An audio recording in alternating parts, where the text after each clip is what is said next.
Hello friend, welcome to modern classes. दोस्तों, आज इस क्लास के अंतर्गत पढ़ने वाले हैं ट्रायंगल से रिलेटेड। हम लोग पढ़ रहे हैं काउंटिंग फिगर। एक वीडियो आपको प्रोवाइड करा चुके हैं, ये आपका ट्रायंगल से रिलेटेड दूसरा वीडियो है। इसमें थोड़ा अच्छे लेवल के क्वेश्चन को हम लोग हल करने का प्रयास करेंगे। दोस्तों, आज का सेशन स्टार्ट करें उससे पहले एक आपसे छोटी सी रिक्वेस्ट है, यदि आप नए हैं तो हमारे चैनल को सब्सक्राइब कर लें और बेल आइकन को प्रेस कर लें। आइए दोस्तों, आज का सेशन स्टार्ट करते हैं।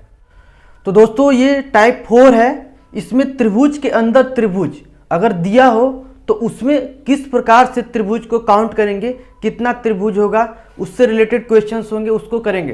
दोस्तों, आइए देख लेते हैं इससे रिलेटेड क्या होगा। अगर एक क्वेश्चन लेते हैं, यहाँ पे यह एक आपका ट्रायंगल है और इसके अंदर भी एक त्रिभुज है। त्रिभुज के अंदर अगर त्रिभुज दिया हो, अब आपसे पूछे कि इनमें त्रिभुजों की संख्या क्या होगी, कितनी होगी, तो आप क्या बताएंगे? आप थोड़ा सोचिए। अगर आपको गिनना होगा, चलिए आपको गिनकर बताते हैं पहले कितना होगा। चलिए काउंट करिए, 1 2 3 4 4। आप देख रहे हैं 1 2 3 4 4 त्रिभुज इसी प्रकार दिख रहे हैं। और एक त्रिभुज ये बड़ा वाला भी हो सकता है, आपका बड़ा वाला होगा ना, अर्थात टोटल मिलाकर 5 त्रिभुज हुए। अर्थात सिंपल भाषा में कह सकते हैं, अगर त्रिभुज के अंदर एक त्रिभुज दिया हो तब यह त्रिभुज इन त्रिभुज की तीनों भुजाओं को टच करेगा। जब तीनों भुजाओं को टच करेगा तो आप इतना हमेशा याद रखिए कि इस त्रिभुज के अंदर 4 त्रिभुज बनेगा और प्लस एक बाहर वाला बड़ा त्रिभुज, अर्थात 4 त्रिभुज बनेगा अंदर और एक अलग से जो बड़ा वाला बाहर है वो ही बनेगा। अर्थात टोटल 5 त्रिभुज का निर्माण होगा। इतना क्लियर हुआ ना कि अंदर 4 त्रिभुज है और एक बाहर वाला त्रिभुज का भी तो निर्माण हो रहा है। अर्थात इस प्रकार हमारा 5 त्रिभुज बना। अगर मान लीजिए और भी आपको दिखाते हैं, ये आपका त्रिभुज है, ठीक।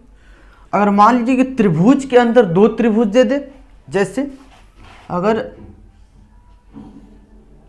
ये आपका फिगर है और इसके अंदर भी एक आपको त्रिभुज ऐसे दिया हो, ठीक।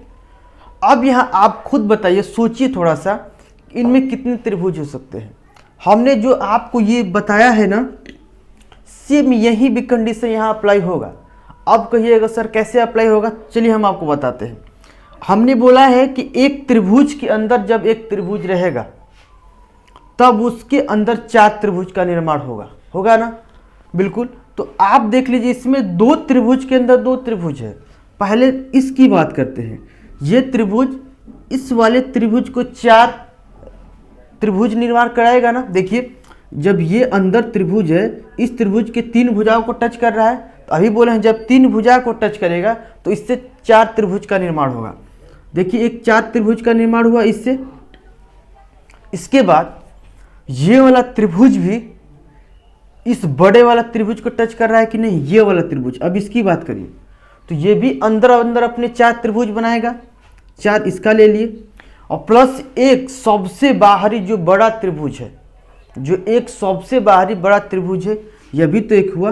अर्थात हम कह सकते हैं 4 4 8 1 9। अर्थात इनमें कुल त्रिभुजों की टोटल संख्या कितना होंगे, 9 होंगे। आपको क्लियर हो रहा है ना। आइए और भी आपको उदाहरण दिखाते हैं, और ज़्यादा क्लियर होगा। अगर मान लीजिए कि एक और त्रिभुज लिया है, चलिए और त्रिभुज के अंदर त्रिभुज लेते हैं।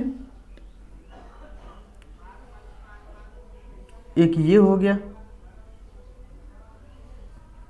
और आपके फिर त्रिभुज के अंदर एक त्रिभुज। चलिए, इसमें आप खुद सोचिए कि इनमें त्रिभुजों की टोटल संख्या क्या हो सकती है, कितनी हो सकती है। आप माइंड लगाइए। हम अभी जो आपको बताए हैं विधि, सेम वही कंडीशन लगाइए इसमें। देखिए क्या होगा। पहले तो देख ली, ये जो अंदर वाला त्रिभुज है, इस त्रिभुज को टच करेगा तो इसके द्वारा अंदर 4 त्रिभुज का निर्माण होगा। तो पहले 4 काउंट कर लेते हैं, ठीक। इसके बाद यह वाला जो त्रिभुज है, इस वाले त्रिभुज को टच कर रहा है कि नहीं, तो इसके द्वारा भी 4 त्रिभुज का निर्माण होगा। आराम आराम समझिएगा। अब इसका काम तो हो गया। अब यह वाला त्रिभुज भी बड़ा वाला त्रिभुज को टच कर रहा है, तो ये वाला त्रिभुज जब बड़ा वाला त्रिभुज को टच करेगा तो इसके द्वारा भी अंदर में 4 त्रिभुज का निर्माण होगा। यहाँ तक तो क्लियर हो गया। और एक बड़ा त्रिभुज जिसके अंदर सारे त्रिभुज हैं, ये भी तो एक त्रिभुज है, सबको ऐड कर लीजिए, 4 4 8 4 12 1 13, अर्थात कह सकते हैं इनमें कुल त्रिभुजों की संख्या कितना है, 13 है।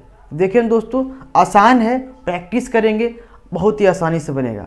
तो दोस्तों यह त्रिभुज के अंदर त्रिभुज था, इस पर आधारित और भी थोड़ा डिफिकल्ट टाइप का क्वेश्चन है, आइए हम उसको देखते हैं। तो दोस्तों आइए अगला क्वेश्चन लेते हैं। आइए अगर आपको क्वेश्चन इस प्रकार से दे, जैसे देखते हैं, अगर एक त्रिभुज के अंदर ही त्रिभुज है, ये आपका त्रिभुज है और यहां से आपको एक निर्माण कर रहा है इस प्रकार का, आपके सामने ऐसी आकृतियां दी गई हों। यदि आपके सामने ऐसी आकृति हो और इसमें पूछे कि टोटल त्रिभुजों की संख्या क्या होंगी, तो आप थोड़ा सा सोच में पड़ जाएंगे कि आखिर ये कैसा है। बिल्कुल सोच में नहीं पड़ना है, आप केवल सिंपल देखिए क्या है। आप पहले ये भूल जाइए कि ये वाला लाइन खींचा हुआ है, ये भूल जाइए। आप पीछे जो भी बताए हैं क्वेश्चन उसको याद करिए कि जब एक त्रिभुज के अंदर जब त्रिभुज होगा तो अंदर में कितना त्रिभुज का निर्माण होता है, चाहे उसके द्वारा कितना त्रिभुज का निर्माण होता है, ये याद रखिए। तो हम अभी आपको बताए हैं जब एक त्रिभुज के अंदर त्रिभुज हो तब उससे अंदर में 4 त्रिभुज बनेगा और एक बाहर वाला त्रिभुज का निर्माण होगा, अर्थात टोटल 5 त्रिभुज का तो निर्माण हो गया केवल त्रिभुज के अंदर त्रिभुज निर्माण होने से। इसके बाद आप खुद देखिए कि यह त्रिभुज कटे हुए हैं, इनका आप नंबरिंग खुद कर लीजिए। देखिए 1 2 3 4 5 और 6, हम देख रहे हैं कि बाहर कटे कटे आपके कितने त्रिभुज है, 6 त्रिभुज का निर्माण होगा, अर्थात इसमें 6 और ऐड करिए, अर्थात 6 5 11, अर्थात कुल त्रिभुजों की संख्या कितना हुआ, 11 हुआ। क्लियर हुआ ना। आइए और दिखाते हैं आप क्वेश्चन। जैसे अब मान लीजिए ये क्वेश्चन है आपके सामने,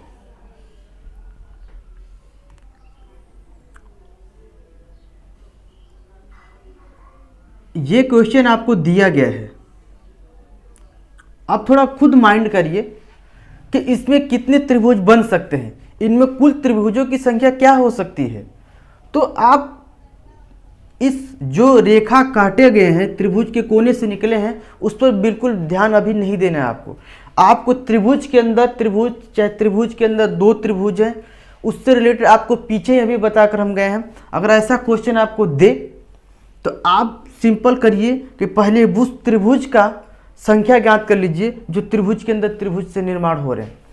तो हम देख रहे हैं कि पहला ये त्रिभुज है और इसके द्वारा इस त्रिभुज को टच किया जा रहा है 3 जगह से, तो इसके द्वारा तो 4 त्रिभुज का निर्माण होगा ना। और पुनः ये जो त्रिभुज है ये बड़ा वाला त्रिभुज को टच कर रहा है, इसके द्वारा भी अंदर में 4 त्रिभुज का निर्माण होगा। अंदर में 4 त्रिभुज का तो निर्माण हो गया, लेकिन एक बड़ा वाला बाहर त्रिभुज है ना, उसका भी तो एक लेंगे, तो यह भी आपका एक त्रिभुज हो गया। टोटल जोड़ दिए तो 8 1 9, अर्थात अभी तक आपको 9 त्रिभुज के संख्या होंगे प्राप्त। लेकिन इसका काउंट कर लीजिए, इसका बोले नंबर डाल लीजिए 1 2 3 4 5 और 6, और इस प्रकार आपका 6 और त्रिभुज का निर्माण हो गए, अर्थात 6 9 6 15, अर्थात इसमें सिंपल भाषा में कह सकते हैं कि कुल त्रिभुजों की संख्या कितनी हो रही है, 15 हो रही है, अर्थात टोटल इसमें त्रिभुज की संख्या क्या हुआ, 15 हुआ। तो देखें दोस्तों बिल्कुल ईजी है, बिल्कुल घबराना नहीं है कि बहुत भारी क्वेश्चन है, कुछ भी नहीं है ना। तो ये क्वेश्चन थे त्रिभुज के अंदर अगर त्रिभुज दिया हो तो। इसके बाद दोस्तों त्रिभुज से रिलेटेड और भी क्वेश्चन आते हैं, थोड़ा हाई लेवल के अच्छे लेवल क्वेश्चन है, उस समय ट्रिक करके अगर त्रिभुज दिया हो, आइए उसको देखते हैं उसमें किस प्रकार के क्वेश्चन होते हैं। दोस्तों देखिए हमारा नेक्स्ट टाइप है, इसमें भी त्रिभुज के अंदर ही त्रिभुज का निर्माण किया गया है और इसमें काउंट करना कुल त्रिभुजों की संख्या क्या होंगे। तो ये सममित त्रिभुज से रिलेटेड क्वेश्चन बनते हैं, इससे ऐसे क्वेश्चन को सममित होता है क्या है। सममित का मतलब कि अगर त्रिभुज की एक भुजा को जितने भाग में काटेंगे उस सारी त्रिभुज की भुजाएं जितना होंगी वो बराबर भाग में कटे होना चाहिए। जैसे ये 3 बराबर भाग में है, ये भी 3 बराबर और ये भी 3 बराबर भाग में। जैसे ये 4 बराबर भाग में कटे हैं तो ये भी 4 और ये भी 4 बराबर भागों में सही भुजाएं कटे होने चाहिए, वैसे त्रिभुज सममित कहलाते हैं। तो आप अगर ऐसा क्वेश्चन दिया हो तो क्या करेंगे, ऐसे अगर काउंट करेंगे, गिनेंगे तो बहुत टाइम लगेगा। चलिए हम गिन कर आपको दिखाते हैं।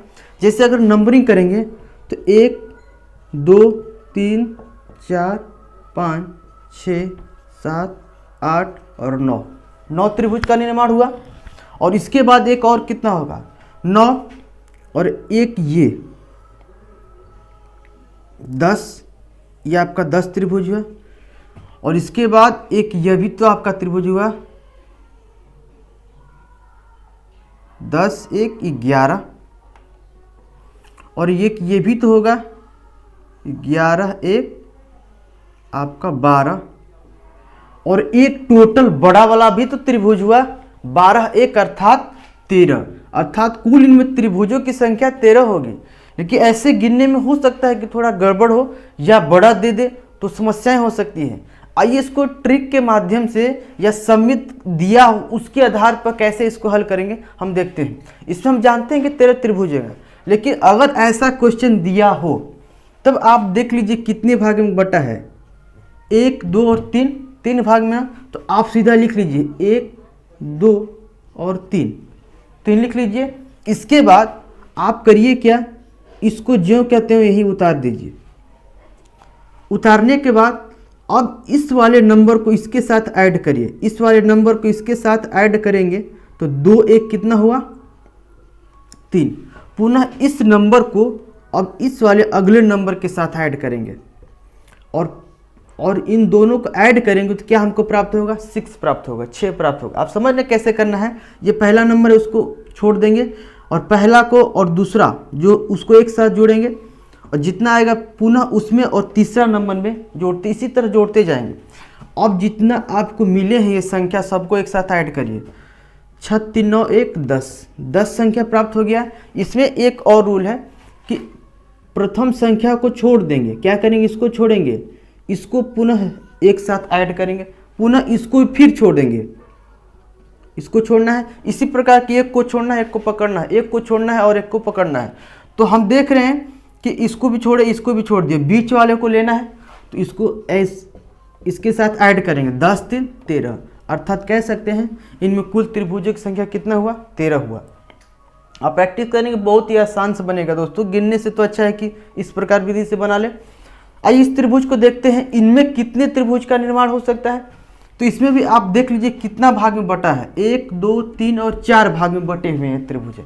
जब त्रिभुज 4 भाग में बटा है तो आप नंबरिंग डाल लीजिए, 1 2 3 और 4 भाग में, तो 4 नंबरिंग डाल दिए। इसके बाद आप पुनः वही काम करिए जो भी बोले हैं आपको। हाँ, इसके बाद इसको इसके साथ ऐड करेंगे तो 2 1 3। अब पुनः इसको 3 हो गया ना, अब इसको इसके साथ पुनः ऐड करेंगे, 3 3 कितना होगा, 3 3 जोड़ेंगे तो 6 प्राप्त होगा ना। अब 6 को 4 के साथ ऐड करिए, अब 6 को 4 के साथ ऐड करेंगे, 6 4 10 कितना हुआ, 10।